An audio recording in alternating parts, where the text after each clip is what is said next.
সকালে উঠে দেখি আজকে বৃষ্টি ভেজা একটা সুন্দর সকাল আমার জন্য অপেক্ষা করছে। দেখে তো আমার মন প্রাণ জুড়িয়ে গেল এবং মনে মনে আমি বললাম জাস্ট ওয়াও।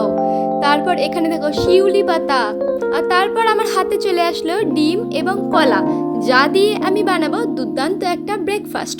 দেখো প্রতিদিনের ওই একই ব্রেকফাস্ট খেয়ে খেয়ে মুখে যখন অরুচি ধরে যায় না, তখন মনে হয় একটু নিত্য নতুন কিছু বানাই।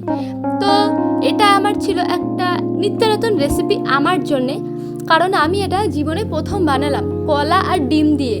তাও ভাবতে পারছো, ডিম তাও আবার মিষ্টি।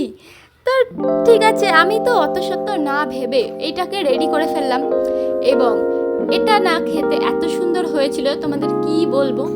আমি জাস্ট খেয়ে রিভিউটা দিচ্ছি, দেখো আমার তো জাস্ট ওয়াও লেগেছে, ওয়াও। এবং তোমরাও বানাতে পারো ব্রেকফাস্টে এরকম সুন্দর এবং ছোট্টখাট্ট একটা ব্রেকফাস্ট। টাটা, সাবস্ক্রাইব করে দিও।